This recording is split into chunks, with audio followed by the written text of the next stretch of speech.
My husband of 8 years told me I was a burden, that I didn't contribute, and he was done carrying me. What he didn't know, I'd been quietly making more than $500,000 a year, and I let him walk away without a single cent of it. Stay with me as I walk you through exactly how it happened. And if my story makes you think twice about judging someone too quickly, show some love by subscribing, leaving a like, and sharing it with people you care about. My name's Hannah Whitaker. I'm 34, and for most of my adult life, I've been the kind of woman who keeps to herself. I don't make a big show of my achievements. I'm calm, independent, and honestly, I thought I had a happy marriage. Ethan, my husband, is 36. In the beginning, he was charming, confident, the kind of man who made everyone laugh at parties. But over time, something in him shifted. He became arrogant. Money seemed to make him nervous, like it slipped through his fingers faster than he could earn it. And somehow, in his mind, I was the problem. For years, he'd make these comments about how I needed to pull my weight, or how it must be nice to not have to work like he did. I never corrected him. I never told him that I actually worked every single day from my home office, that I handled massive corporate accounts, that I was trusted with the kind of financial secrets companies would pay anything to keep safe. Instead, I listened. I nodded.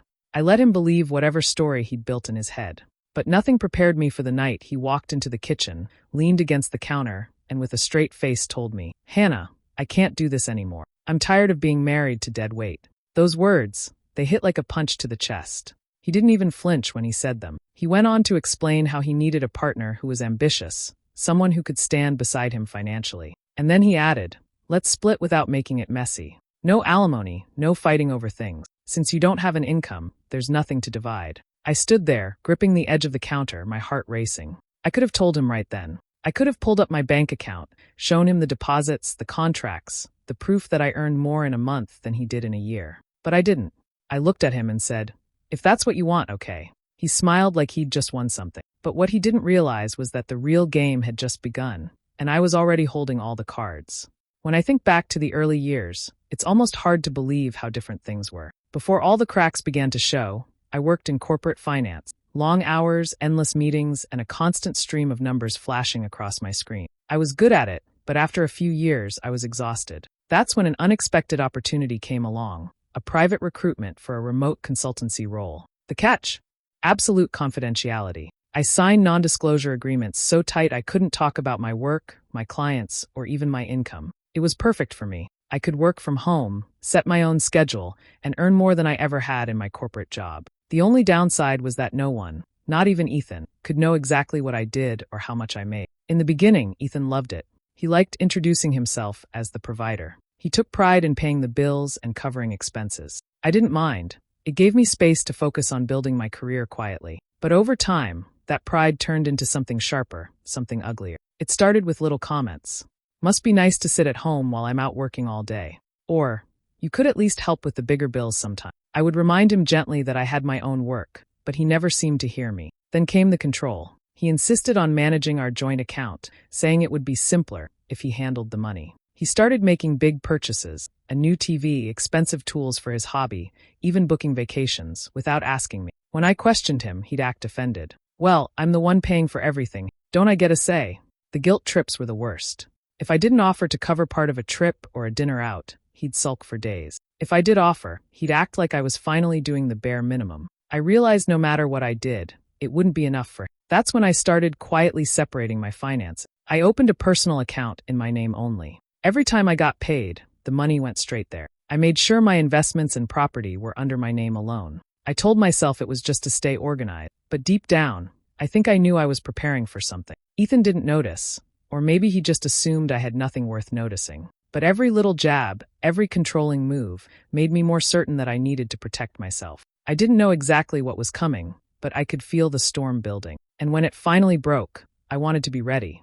It happened on a Thursday evening, a night so ordinary that I had no idea my marriage was about to end. I'd just finished a client call and was making tea in the kitchen when Ethan walked in. He wasn't angry, he wasn't shouting, which somehow made it worse.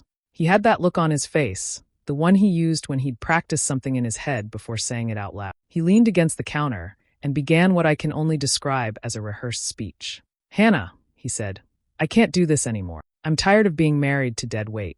I need someone ambitious, someone who can match my drive." The words felt like a slap. Dead weight. Ambition. As if I'd spent the last 8 years sitting in the dark, twiddling my thumb. Before I could even process it, he kept going. I think it's best if we split. We can keep it amicable, no drama, no lawyers dragging it out.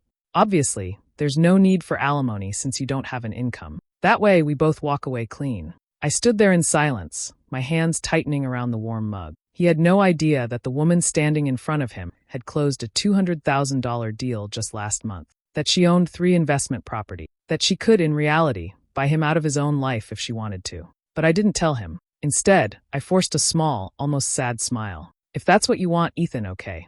My voice sounded calmer than I felt, like I'd accepted it without a fight. Inside, though, my chest was tight.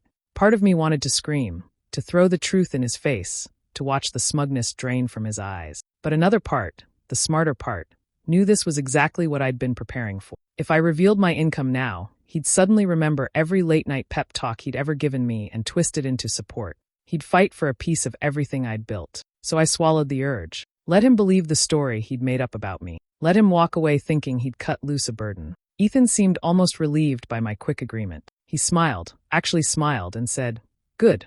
I knew you'd see it was for the best." As he walked out of the kitchen, I stayed still, listening to his footsteps fade down the hall. My heart hurt, but not for the reasons he thought. It wasn't the loss of him that made it ache. It was the fact that the man I married never even tried to know who I really was. But soon he would.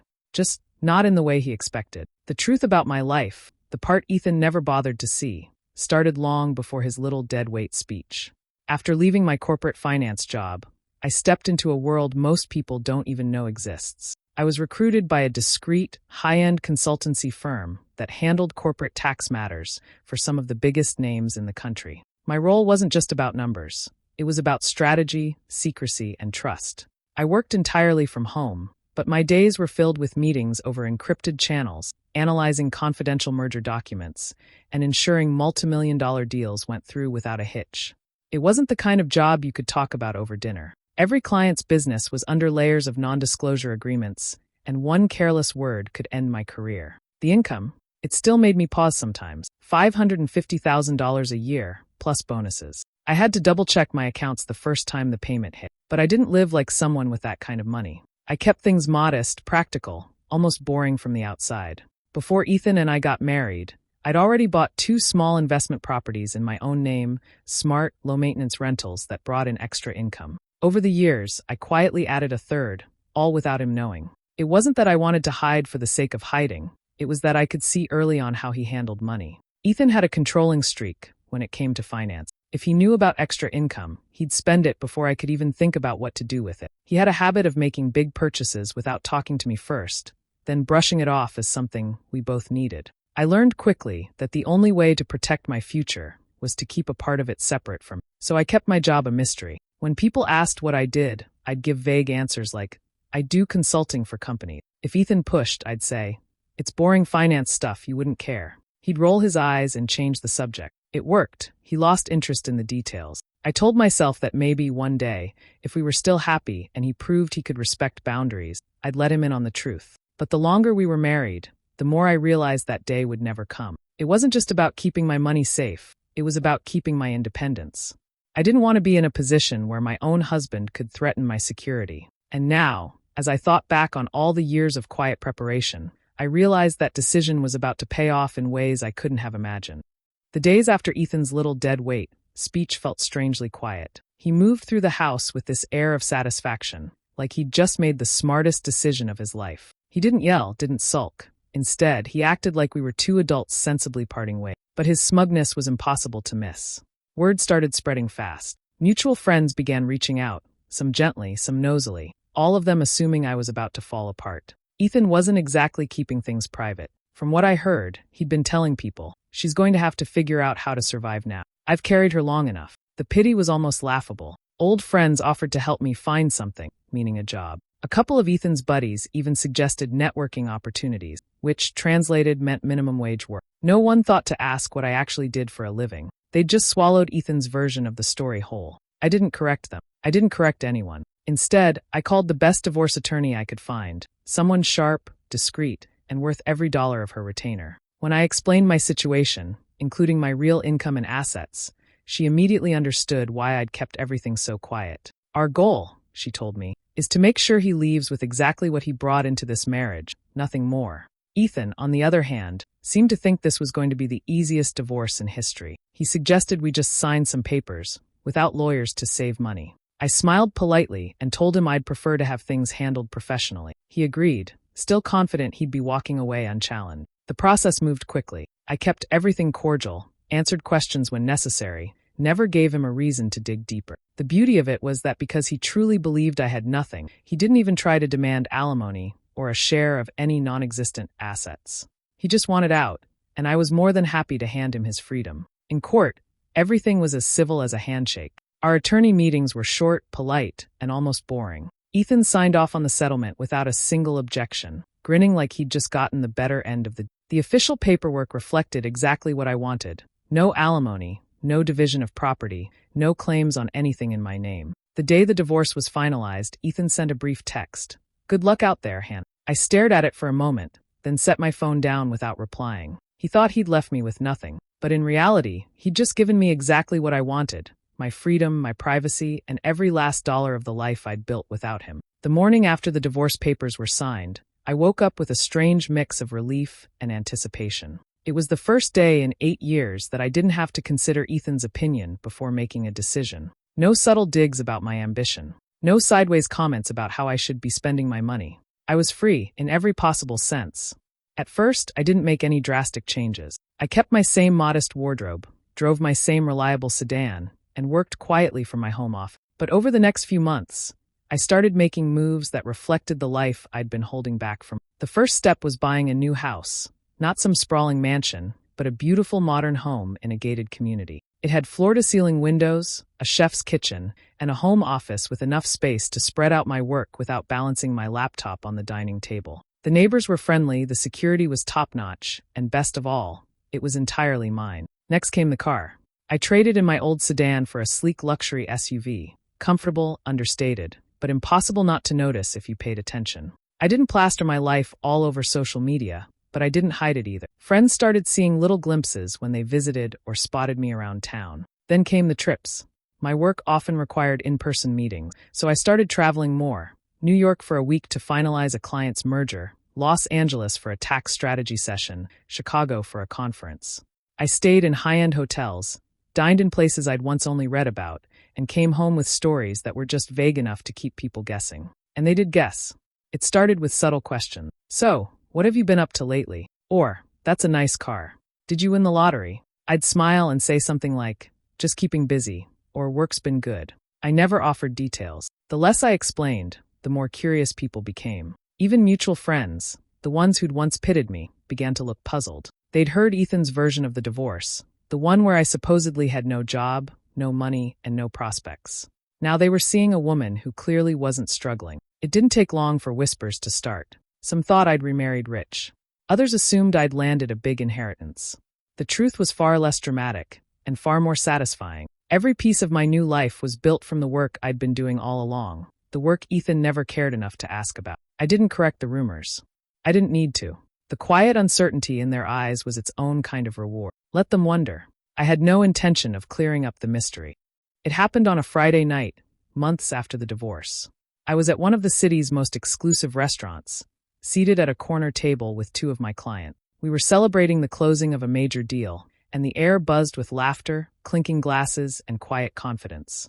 I was wearing a black silk dress I'd bought in Milan, my hair pinned up, makeup subtle but polished. I felt completely in my element. Halfway through dinner, I caught movement out of the corner of my eye. My stomach tightened when I realized who it was: Ethan. He was walking toward a table across the room, his arm around a younger woman. She was striking, maybe mid-20s, with glossy hair, designer heels, and the kind of smile that suggested she was used to getting what she wanted. I kept my focus on my clients, but I could feel Ethan's gaze on me. When our eyes finally met, his steps faltered. For a split second, his expression cracked: surprise, confusion, maybe even regret, before he recovered and continued on. A few minutes later, I heard a voice behind me. "Excuse me," it said brightly. I turned to find the young woman standing there, her curiosity written all over her face. "I'm sorry to interrupt, but do you 2 know each other?" Ethan had followed her, his smile strained. "Yeah," he said, almost choking on the words. "This is Hannah, my ex-wife." He gave a little laugh that didn't quite land. "She never really worked. I handled most things." I could feel my clients watching the exchange with interest, but I stayed calm. Nice to meet you, I said to her warmly, ignoring his attempt to box me into his old narrative. Before either of them could say more, the restaurant's owner, a tall, well-dressed man, appeared at my table. Hannah, he said with genuine enthusiasm. I'm so glad to see you. I still can't thank you enough for helping us with that merger. We'd never have pulled it off without you. Ethan froze.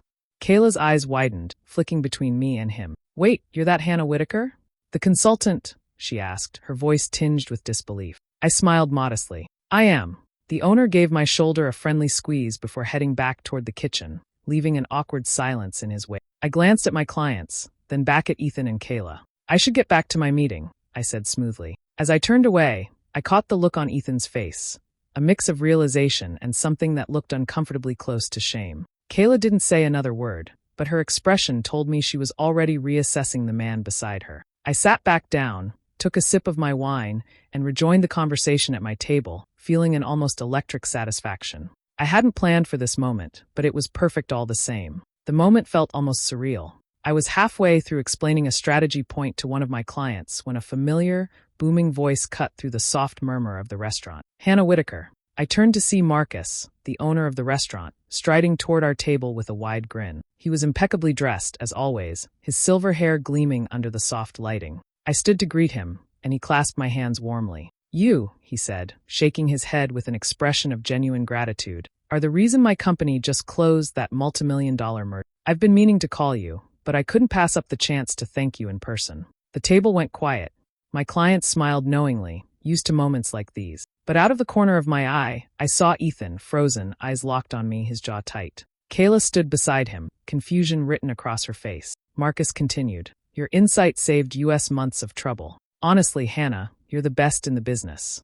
I gave him a modest smile. You're too kind, Marcus. It was a team effort, but his words had already done their work. Ethan's expression was somewhere between shock and dawning horror. This was the man who once called me dead weight, the one who insisted I brought nothing to the table. Now, in the middle of a packed restaurant, his version of the truth was unraveling. Kayla tilted her head toward him, eyebrows raised. Wait, she said slowly. You mean she's the Hannah Whitaker? The consultant. Her tone carried more than surprise. There was an edge of disbelief, maybe even annoyance.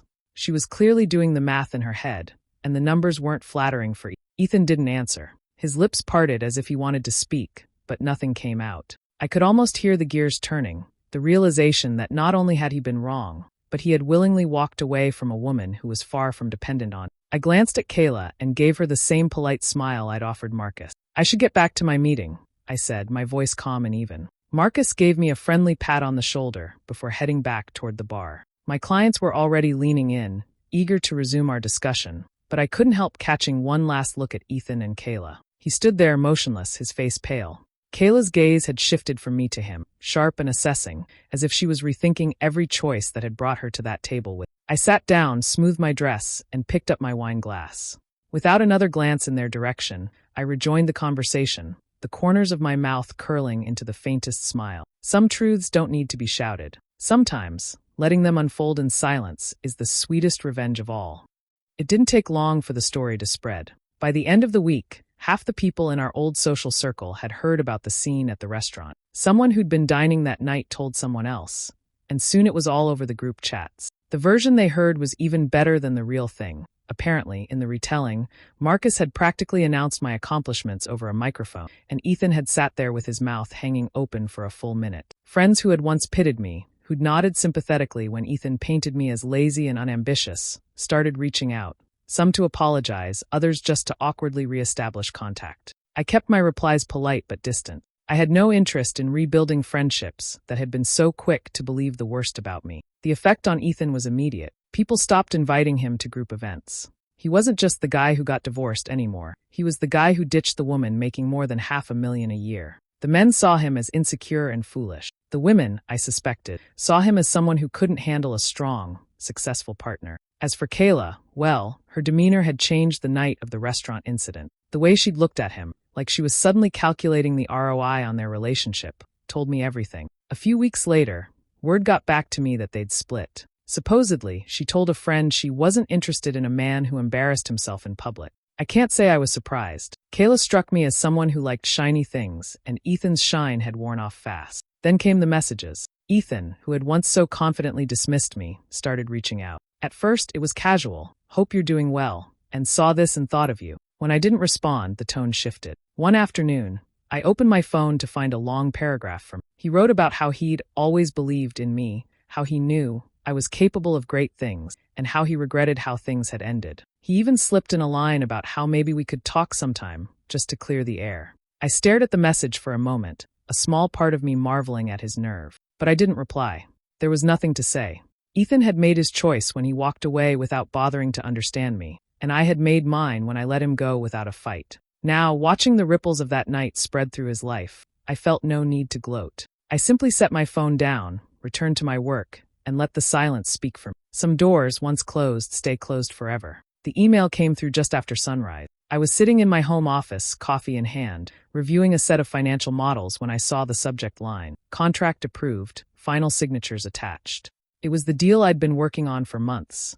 A $3 million corporate consulting contract with one of the biggest players in the manufacturing sector. The kind of contract that didn't just add to my income, but solidified my position in an industry where reputation was everything. I opened the file, scrolled through the signed pages, and felt that quiet, steady rush of satisfaction that came with knowing my work spoke for itself. No dramatic celebrations, no champagne popping, just me, my coffee, and the knowledge that I'd built something no one could take away from me. It struck me, in that moment, how different my life looked compared to a year ago. Back then, I'd been living in the shadow of someone who doubted me at every turn, someone who measured my worth by the paycheck he thought I didn't have. Now, I was the only person whose approval mattered. After signing my own part of the contract, I pushed my chair back and glanced out the wide windows of my office. The gated community was quiet that early, the kind of peaceful stillness I used to think only existed on vacation. My SUV sat gleaming in the driveway. My travel itinerary for the next month was already full. New York for meetings, Miami for a conference,